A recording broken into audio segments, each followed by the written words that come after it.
Welcome, Greek U Nation, to episode number 408 of the Fraternity Foodie Podcast. I'm your host, Mike Eilon, CEO of Greek University. I'm a speaker and an author. Our fourth book was just released last week. It's called Using AI to Grow Your Fraternity or Sorority. So go and pick up that book today on Amazon.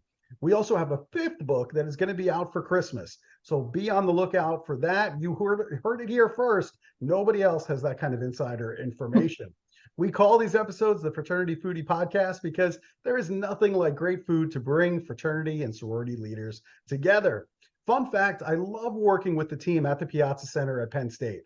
As I was developing ideas for my upcoming dissertation, both Steve and Pietro took time out of their busy schedules to meet with me and brainstorm some of the specific questions that need to be asked around hazing prevention today. And we're going to put that to the test with some qualitative research. So I am very grateful for the Piazza Center and all of their combined expertise.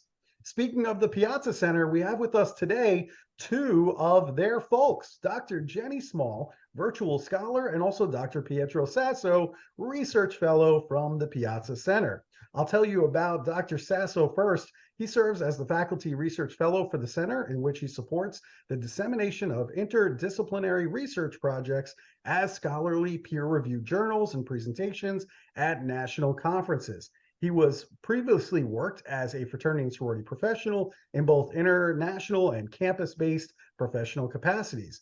In total, he has co-edited 8 textbooks, authored approximately 50 scholarly publications, and facilitated over 50 conference presentations. He serves as a reviewer for more than 5 journals, and he is the recipient of the AFA Dr. Charles Eberly Research Award and is a past ACPA Men and Masculinities Emerging Scholar in Residence. I'll tell you also about Dr. Jenny Small. She is the Associate Director of the Jack Joseph and Morton Mandel Center for Studies in Jewish Education at Brandeis University. She has spent the past 20 years researching college students' religious, secular, and spiritual identities and advocating for RSSI equity and inclusion in higher education. Dr. Small has published 3 books and dozens of peer-reviewed journals on related topics, and she is incredibly excited to explore questions of identity and belonging in traditionally Jewish fraternities and sororities. Welcome to the show, Jenny and Pietro. Hi, thanks for having us. Of course, it is my pleasure. Thank you so much for being here. I love having you on because we get to talk about some of the research that you're doing. Now, Jenny, you were a very involved student as an undergrad at Brandeis. So tell our audience a little bit more. What made you choose Brandeis for your undergraduate experience? And also talk about what it's like to come back as the Associate Director of the Jack Joseph and Morton Mandel Center for Studies in Jewish Education at Brandeis University. It's a very long title. Yeah, it's funny. My college choice story is actually totally appropriate for the research that Pietro and I are doing, because I grew up in a town where there were very, very few Jewish students. And so I was really involved in my synagogue and my youth group. And so when I met with my high school guidance counselor, that one meeting that every student got about, where we were going to apply to college, she said to me, well, you like being Jewish, you should apply to Brandeis. And I said, and I grew up a half an hour from here, and I said, I've never heard of that school before.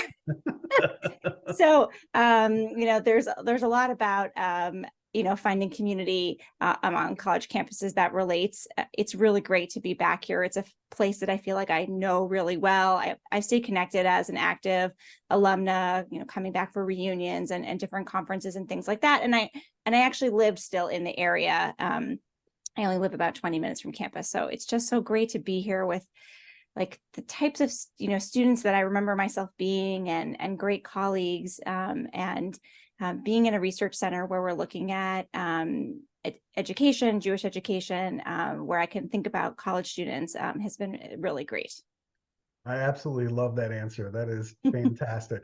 Of course, I decided on my college because my best friend was going there. So like it tells you everything you need to know about me. I mean, the fact that I'm Israeli and Jewish, you would think I would be looking at a place like Brandeis. I ended up choosing the University of Buffalo, and the rest is history. So who knows? I don't know. I think everything happens for a reason. I think it all works out. Now, Pietro, you now serve as a program coordinator of the Doctor of Education in Higher Education Leadership at Delaware State University. So tell our audience, what's it like working at Delaware State now, and also working as a program coordinator for this doctorate program? Yeah, I've only been here. This is my first semester in this role, so it's really new, and I'm just like getting adjusted. But I love the students. I love helping students through their actual dissertation projects, like you, Michael, and meeting with students and consulting and being like, have you thought about this instead of that? And oh, you're doing too much. Like, how do we help you narrow your focus? So I like helping students get done, right? An actual dissertation should be all but done, not just, it shouldn't be other things. There are other jokes about that acronym, but long story short is I really like working with these students because they're all adult learners. They're mature. And so they're there to make an impact on actually higher education. And so specifically at actually Delaware State, all my students are from the Northeast. And so I work, remotely from Texas. And so it's nice to hear the Northeast accents again. So it's like coming home. Yeah, we need you as doctoral students because, when we're writing our dissertation, it's like we think about taking, on the world. Our scope is so wide, we want to solve world hunger. It's like this huge overarching thing. And then it takes somebody like you to be like, all right, Mike, you can't save the world. You got to really focus in on what it is that you're researching, because otherwise you'll never get done. You'll just be researching forever and you'll never actually get done. So I appreciate you and your advice and helping me to scale things down a bit and really narrow the question. So, Pietro, you're now both exploring questions of identity and belonging in these traditionally Jewish fraternities and sororities, which I find to be incredibly interesting. As a Jewish male who joined a fraternity that had no religious affiliation, but truth be told, back in the 1930s, a Jewish male wouldn't have received a bid to join my fraternity because there were some exclusionary policies back then about being a white Anglo-Saxon Protestant in order to get an invitation to join the fraternity back then. And luckily for me, those rules were removed and now everyone is free to join. When I went for my undergraduate degree at the University of Buffalo, sure, we had Chabad. That was really about it. And I think institutions, broadly speaking, haven't been offering much in the way of training to support these Jewish students, least of all around anti-Semitism, which is at an all-time high right now, but even just around more everyday needs. And I think that's where fraternities like API at my school, they seem to pick up the slack a little bit for the Jewish students. And of course, you have famous alumnus from UB, API is journalist Wolf Blitzer. So that's always nice. Talk to us a little bit about what should institutions be offering these Jewish students? Man, this is a really tough question. I thought about an answer. I think the broad concept is that we should be involving them in conversations about equity and inclusion and belonging, right? I think we often sort of conflate these students as more proximal to maybe like middle-class white students or other things like that, right? So we kind of put them in another a box with other people. But I think students are looking to be recognized for who they are and who they authentically want to be, and we're not really recognizing a Jewish students at all, right? Unless there's a critical mass or a significant population where they have a larger voice, we're kind of ignoring them. And that's partially historic too, because of all of the exclusionary practices, like a different admission standards, quotas we had them on, separate class schedules, a lot of these historic forms that are largely exclusionary and inherently racist, right? we've kind of pushed that aside to try to forget about it, right? And said, okay, Jewish students are just like everybody else. Yes, but they need support just like other student populations do, right? And so we've kind of pushed them to the side.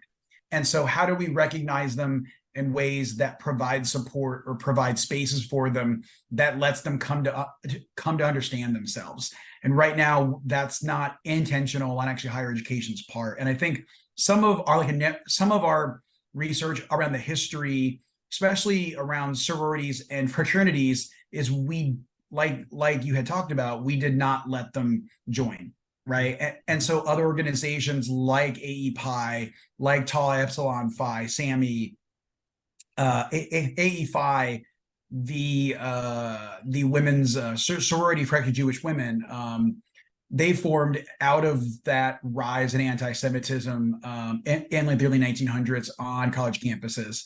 And so certainly that never goes away, right? But I think Jewish students are looking for more.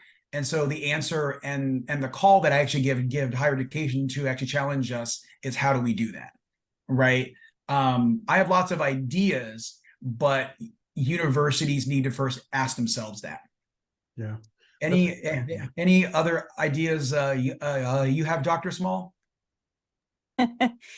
Thank you. I mean, I think this is a really tricky time to really answer any questions. And I know that, one of those things about recording a podcast is somebody might listen to this in a year or 2 years. And it's sort of important to put like the real time date stamp on this, which is that we're recording this mid-November of 2023, about 5 weeks after the Hamas attack in Israel, and then all of the consequences that happen in the Middle East and in American college campuses. So there is sort of a general, well, what should institutions always have been doing for their Jewish students? And there's a very immediate, what do we do now in this moment of crisis?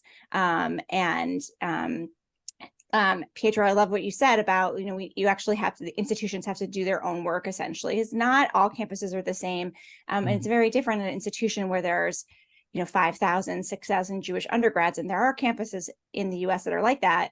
They might have 5 different Jewish heritage fraternities and sororities, a huge Hillel, a Chabad, all those things, Jewish studies majors. And then there are places where there's only 5 Jewish students, 10 Jewish students.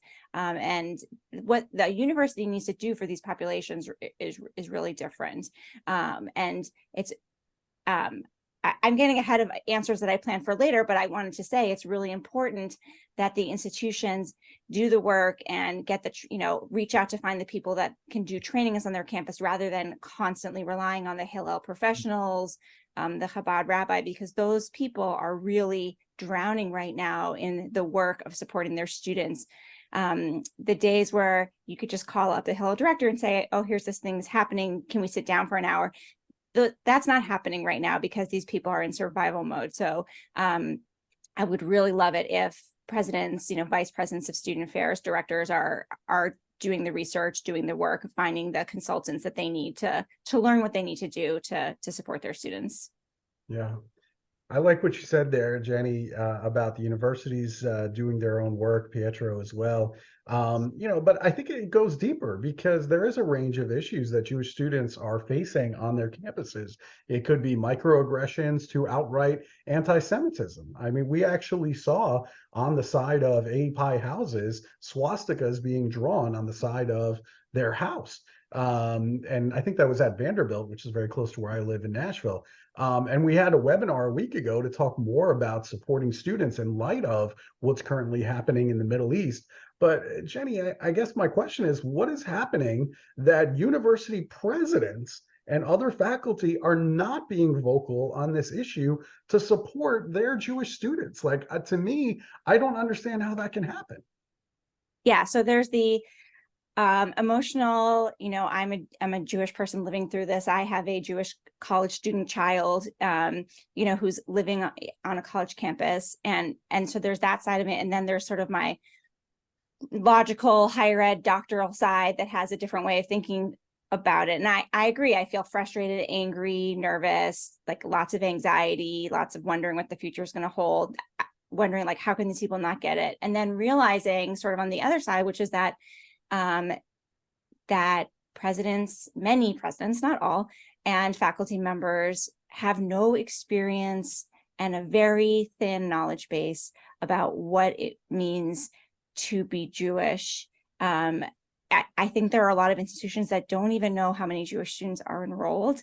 I think that people are really concerned with where the line is between free speech and hate speech, and if something is it can be considered hate speech based on the impact on the person who hears it versus the potential intent of the person who said it. That's a really complicated issue, and especially on public institutions where they feel they really have to err on the side of treating everything as legal free speech or legal forms of protest.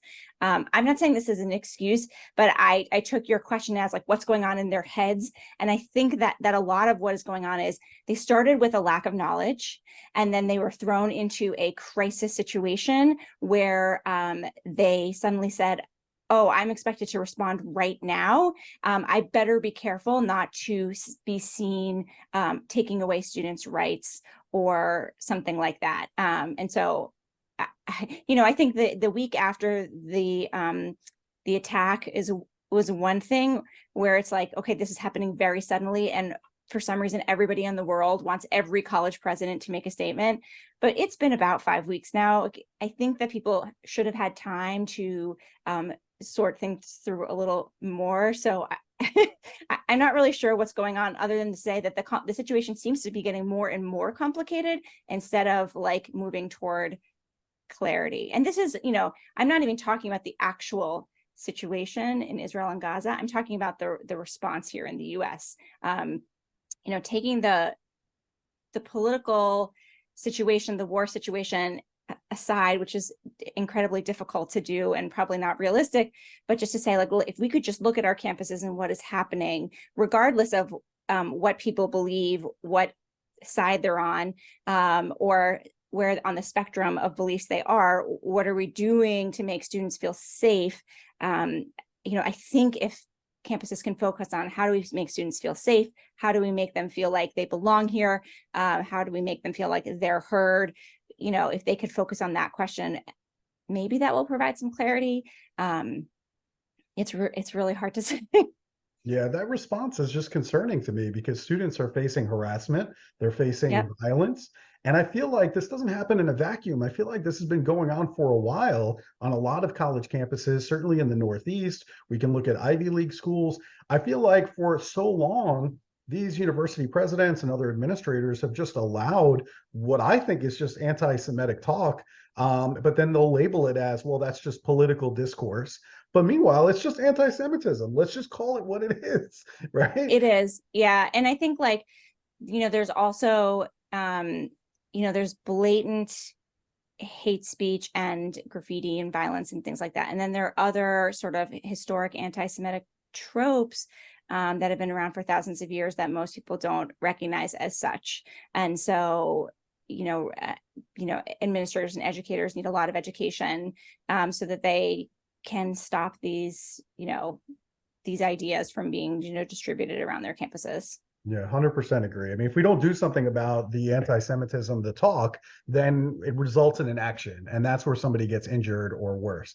So Right. that's what's concerning to me. Pietro, you're also seeing non-Jewish educators who hold other minoritized identities. So maybe we're talking about race, maybe we're talking about sexuality. Some of these non-Jewish educators have high empathy for the Jewish students' experiences because of their own experiences with marginalization. So, Pietro, do you think that's part of the solution here? Is maybe we need to find other allies on campus?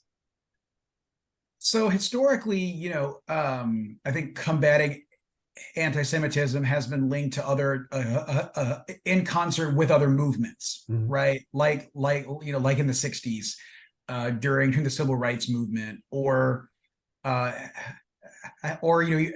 allied with the women's rights movement, the suffrage movement in the 20s, especially on actually college campuses. So it's been tethered to other like historical movements. Yes. I think my struggle, I think, as a researcher and as someone that worked in higher ed with, students and undergraduates, both in academic advising and as a student organization advisor, and especially in Greek life, I think we put a lot of pressure on the identities of our full-time staff, right? And I don't think everybody's always comfortable with that level of like advocacy, right? Because they may not emphasize those identities as much as people want them to, right? Or that's just not who they are. So we have to be a little bit more sensitive and mindful that just because you are whatever identifiers, that's who you actually are, right? And so letting people, I think, lean into more authenticity that, okay, if I am Jewish, then do I have to advocate for my Jewish students, right?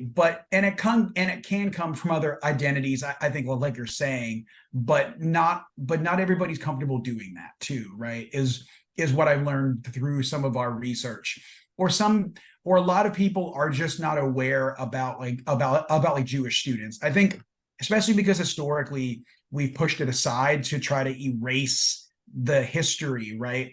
I think a lot of people are just unaware of actually Jewish undergraduate students, unless that's your family, unless you grew up parallel to to the culture like I did. A lot of my actual cousins are Jewish. A lot of my nieces and nephews are. So unless you grew up around it, or or it's part of your friends, right? How do you know about it? Because it's not part of the actual discourses on college campuses. Mm-hmm. So I think, yes, is there a shared struggle? Yes. Can they probably be more empathetic? Yes. But I don't think that we can assume that they're ready to always do that advocacy work when they've probably already been placed in that box before. A lot of the DEI work often falls to people from actually marginalized identities or people who have been othered before, but just because they could have an intersecting identity of being a queer identified Black man, right, does not mean that they know how to work with Jewish students, or that they're ready to, because they may not have competency in that area. So yes, they can empathize, but it doesn't mean they're quite ready to advocate. So I think, like Dr. Small is saying, I think we need to think about how do we train them from externally valid sources, right? And subject matter experts, and not always lean on Hillel, Chabad, rabbis, because they're there for students, right? They're not always there for staff. Sometimes they are too, right? But so if we're going to do the work, let's do it properly and put the resources to train the staff to help the students. Yeah, it makes sense. Jenny, I was thinking about your introduction where you were talking about your guidance counselor kind of pushing you to Brandeis because of your Jewish heritage. And there are certain nuances around working with Jewish heritage chapters that educators might struggle with to varying degrees. So how much should, let's say, an educator push Jewish students to rush or join these Jewish affiliated fraternities and sororities? How careful should educators be around scheduling events on Shabbat, as an example? What is your advice to these educators who maybe they're just not sure what to do? Yeah, absolutely. So I wouldn't want any educator to push a student, like, to use the word that you used, to push a student toward a particular chapter, during rush recruitment. I think that letting students know the variety of options, and definitely sharing that there are chapters that are Jewish heritage where there might be, more Jewish students, or there might be Jewish initiation rituals or things like that, or they might do their philanthropies might be related to Jewish identity. To let the students know that's an option. But with the educators that we've talked to, we're really learning there are a lot of reasons why students choose whichever chapters they choose.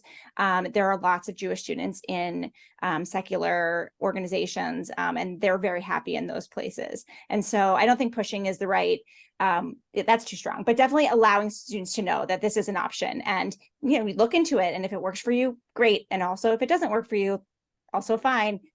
Pick the place where you match, right? Because we know just broadly about students that they succeed the most in college where they find the place that they belong, or where they fit. That's why every student should not be applying to like the most prestigious, like hardest to get into institution, even if they can get in, right? Because that might not be the place where they fit or would be happy or belong. So we're looking for belonging.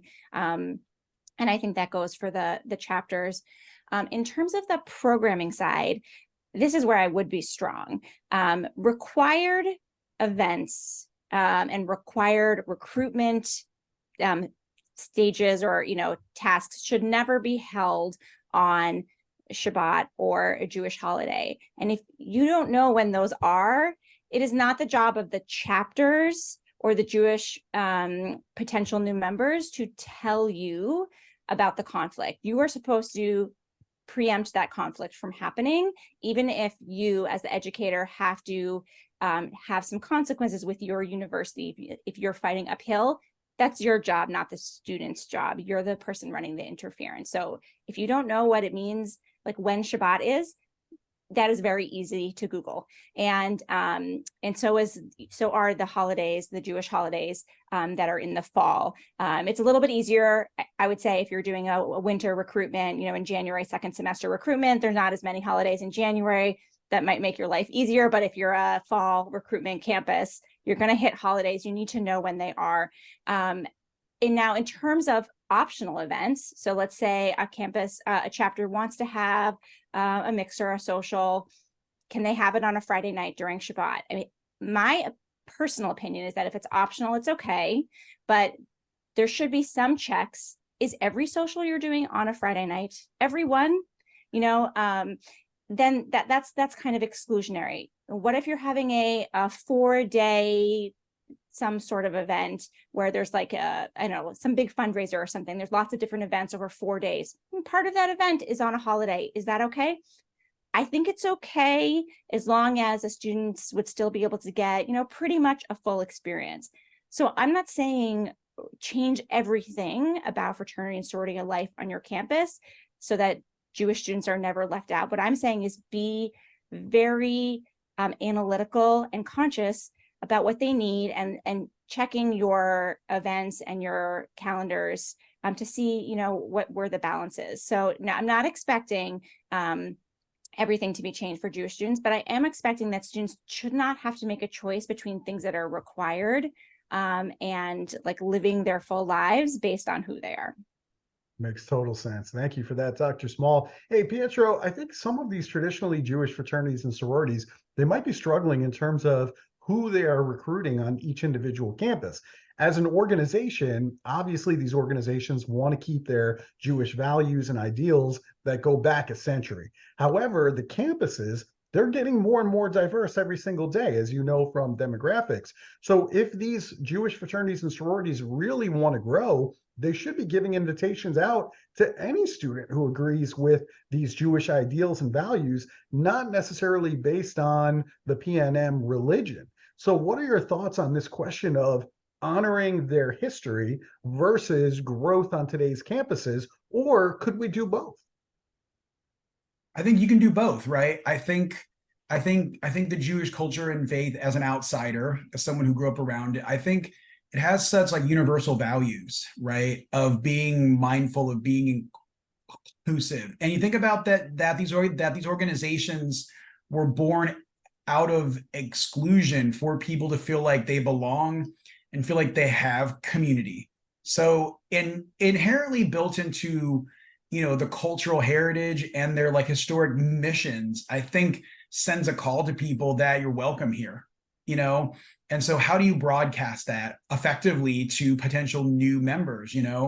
My organization is historically Jewish, and then it shifted to more of a multicultural focus, but we sort of lean on some of those like historical values, right? That of being welcoming, of being culturally open. So, again, organizational missions kind of ebb and flow and shift back and forth, and some chapters may emphasize the faith piece, but not the culture piece as much, right? So I think it sort of depends on the campus. I think Dr. Small had a really good point, when we started talking about this, that not all campuses are the same, right? So it depends who is there. But I think what is universal is that this is a space that welcomes you, because others before you set foot through our doors, and we want you to feel like you actually belong here too. So I think it's a matter of, leaning back into the history and sharing that, right? I think those are more open and universal, and probably just more kind of a way to connect with potential members who are really not sure what the organizations are about. Really good stuff. Dr. Small, what resources can you suggest to our audience if they want to learn more about traditionally Jewish fraternities and sororities, as well as identity and belonging? Yeah. So here is one of the reasons why Dr. Sasso and I are doing this work. There is very, very little about traditionally Jewish fraternities and sororities. There is a great sort of history piece by Sanua, Sanua. I think Pietro and I learned most of what the historical stuff we learned from her. But I would say, the work that we're doing on these chapters on sense of belonging within, Jewish heritage spaces is totally new. I think that if people want I'm going to grab off my desk. I don't know if this is going to work with my Zoom background on. It is. Oh no, there we go. There it is. Yeah, there you go. I see it. Confronting anti-Semitism on campus. Pietro has a chapter in this about Jewish fraternities and sororities. And there are some really good chapters in there for people who are just like, I don't really understand the full scope of what you mean when you say anti-Semitism. Like, if you want to start doing the work for yourself without burdening someone in a minority community to explain it to you, that book is good. If you're coming to AFA in Tampa in 2 weeks, you can meet us there. We have 2 presentations. I love talking to people who are interested in identity, culture and identity work. So you can email me. Pietro is nodding, so I'm assuming you can email him, and hopefully you'll see some of the results of our study coming out. So we didn't get a chance to say this, I don't know why, but we've been interviewing campus educators that work with these chapters, and we're about to launch a phase where we're interviewing students, so Jewish members of Jewish heritage fraternities and sororities, and we're about to get to the good stuff where we get to ask the students, like, what do these spaces do for your identity and your sense of belonging on campus? Like, how are you being supported when anti-Semitism is happening, because it is inevitably happening everywhere? And what are these spaces and what are your campuses doing for you to make you feel like you're safe and you belong? And so I know that I'm very excited to hear what students have to say, and I can't wait to share it with everybody that wants to learn about this topic. Yeah, your timing is obviously really good with everything that's happening in the Middle East now, right?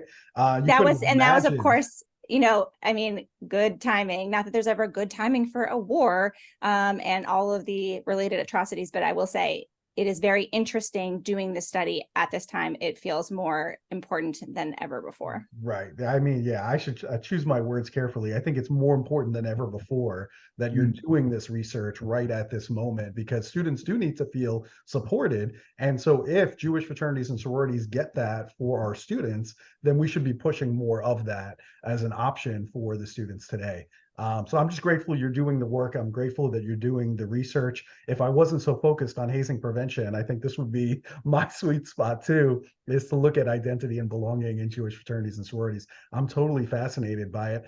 Pietro, you guys are presenting at AFA in Tampa in a couple of weeks. Is there anything else that attendees are going to learn about your research in this particular session?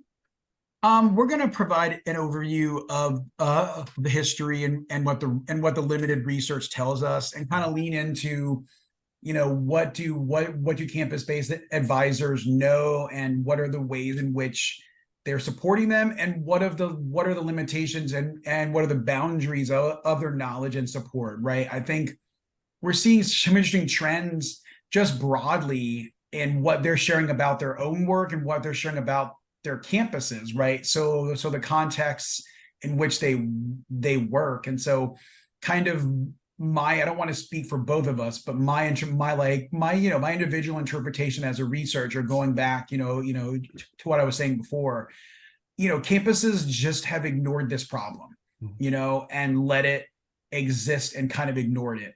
And so, and this goes in cycles. When there are other geopolitical conflicts around the world, anti-Semitism rises, and then campuses are like, what do we do about this? And so, but then it goes away again. So I think this might be a little bit more sustained and is a lot more complex than ever before.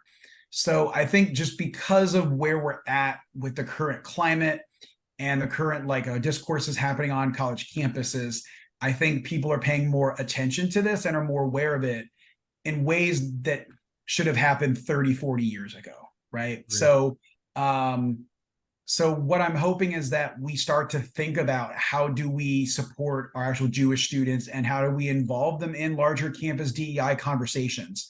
Because I've been saying that even when I worked in student affairs and as a faculty member for a very long time. And, and so it's fascinating. Like when I first started to write about this a couple years ago, I got so many doors shut in my face because people didn't think this was a problem, right? And I'm like, hey, this is a problem, right? So not to my own horn, but I think even Dr. Smalls's work tells us that too, right? That anti-Semitism has been happening for a very long time.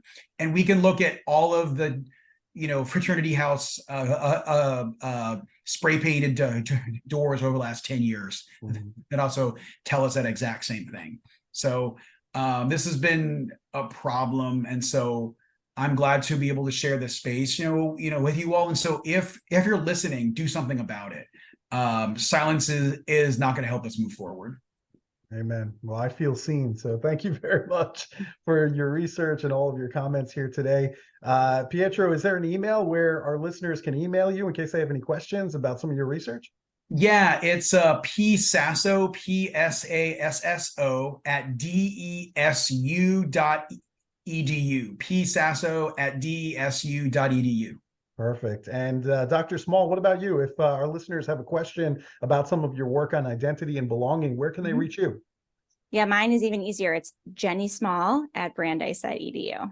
Perfect. So that is really, really good. And of course, we have to talk about food. We have the Thanksgiving holidays coming up, and we are all of us on this call, we're all going to be eating some great food this Thanksgiving. So Pietro, what is on your Thanksgiving table this year? I have a big family that's scattered across the country. And, when we were all in one space in one state, we used to do a turkey and all types of other things. But as my family is sort of decentralized and scattered across the country, as we grew up and moved to other states, I usually go to my mom's and my sisters and we buy a turkey. We used to have 30, 40 people. Now it's just like 5 or 6 of us. So we're just going to buy a turkey somewhere and get a smaller version of it. And it comes with all of the trimmings, so we're just going to eat our cut and paste fast food turkey and hopefully it tastes great. I was thinking since you live in Texas, you would do a fried turkey. You just oh man, don't even get me started on this whack Texas food, right? Like they call things barbecue when you're really just trying to grill a meat. That is not barbecue. There's no sauce involved. They do Tex-Mex right, but like the barbecue thing is not actually barbecuing. So. There you go. Come to Nashville if you want real barbecue. Yes, that is legit. Yes. And Dr. Small, what's on your Thanksgiving dinner table? Yeah.